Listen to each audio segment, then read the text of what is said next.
like to manifest. Since I was Chief of Staff here way back 2004 up to 2024, I've witnessed impeachment proceedings against presidents, one ombudsman, one Chief Justice. Pero wala pa po akong narinig na pag-uusap tungkol sa sufficiency in grounds.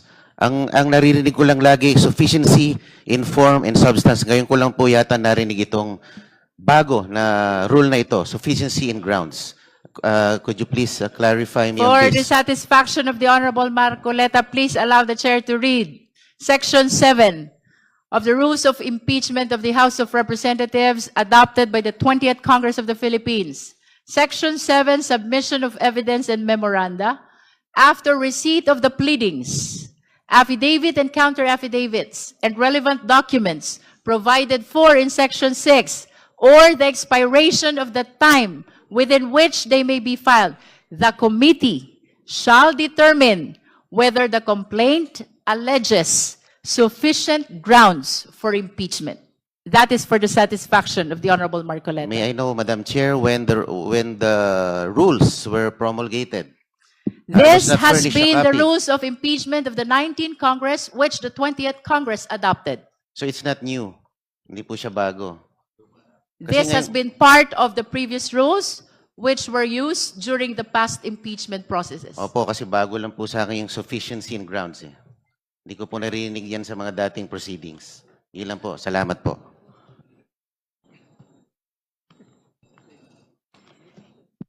There are no other manifestations on the third impeachment complaint, then we are calling the endorser of the fourth impeachment complaint to manifest their position on the sufficiency in ground. Madam Chair, The Honorable Deputy Speaker Paulo Ortega. together with my co-endorser, the Honorable Bienvenido Abante, batay naman po sa ating manifestation at waiver po na pinadala, nakikita naman po natin na wala pong direktang mga sagot at puro general allegations,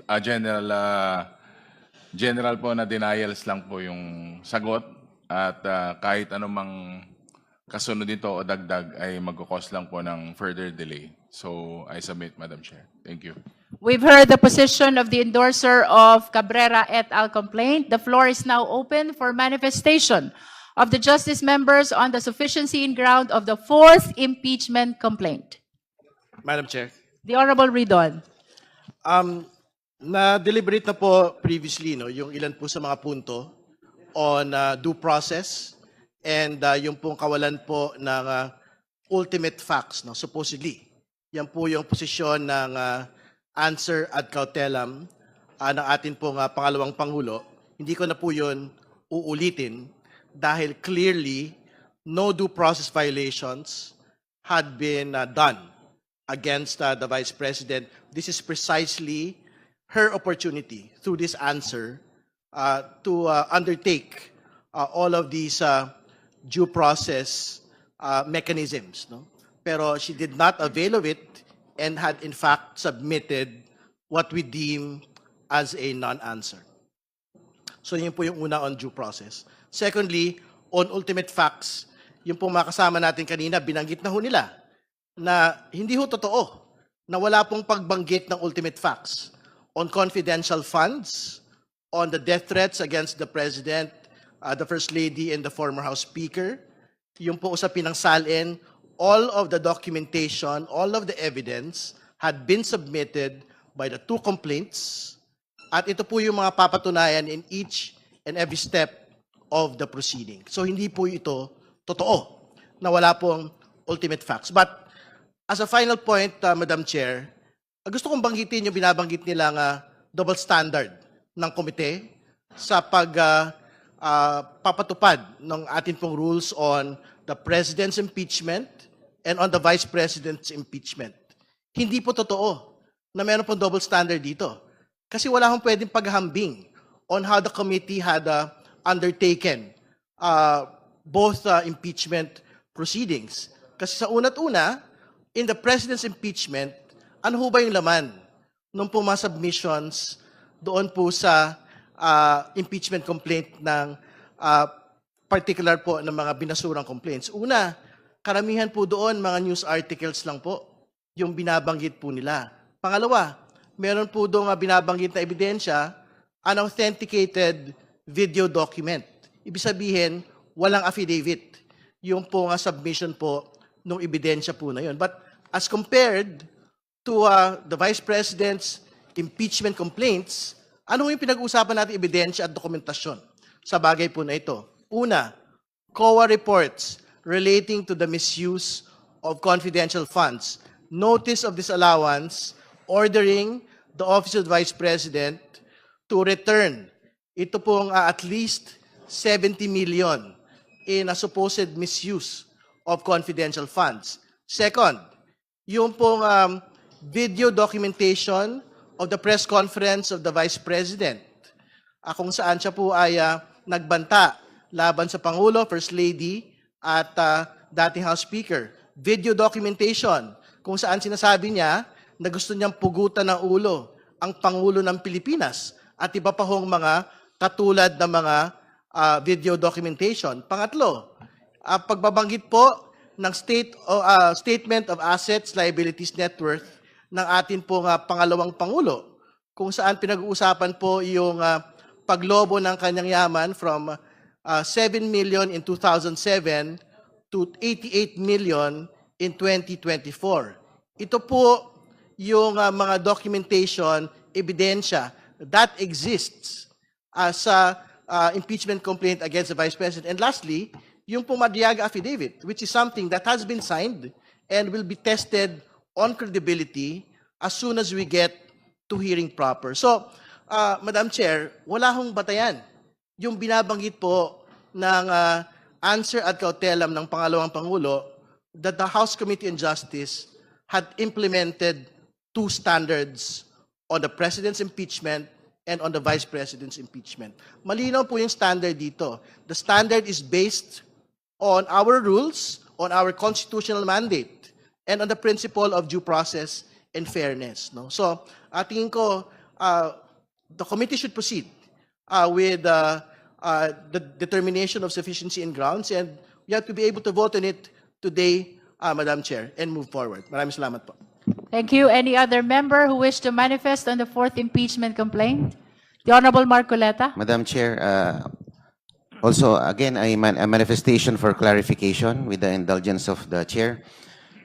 Akin pong hinihiling ang clarification ng committee kaugnay ng aplikasyon ng Section 7 ng ating rules on impeachment, particular kung kailan eksaktong nagtatransition ng committee mula sa determination of sufficiency and grounds patungo sa conduct of hearings at reception of evidence.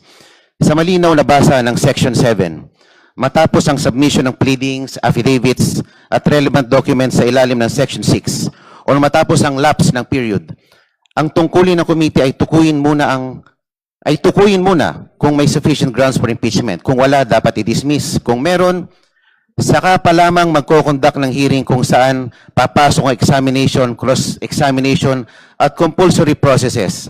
Kaya nais ko lamang malinawan, Madam Chair, kung ang mga tinatalakay at tinatanggap na materyales at references sa puntong ito ay para na ba sa determination of sufficiency and grounds o tayo ba ay de facto na nasa hearing stage na dapat ay nangyayari lamang pagkatapos ng ganong determinasyon.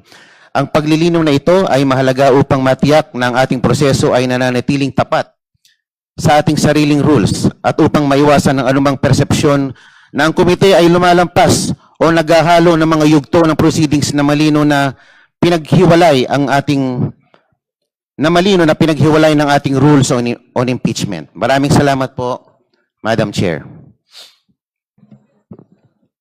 To reiterate, Honorable Marcoleta, the Chair has been stating that we are on the third step. That is the determination of sufficiency in ground. So all these proceedings are towards determining whether or not sufficient ground exists to be able to proceed to this impeachment proceeding. It is only after the declaration of whether or not there is sufficient ground that we may be able to proceed to hearing proper.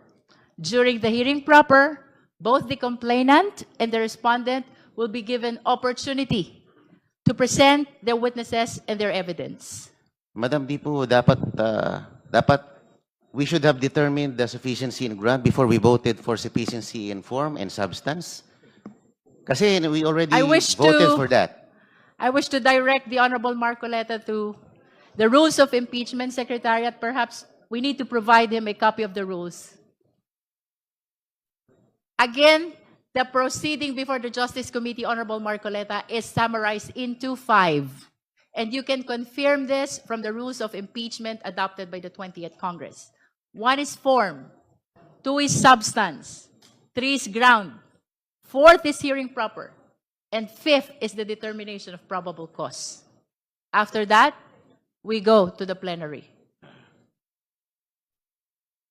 Kindly look into the copy of the rules of impeachment, because everything that I am saying is strictly consistent with the provision of the rules. I will go check, Madam Chair. Thank you.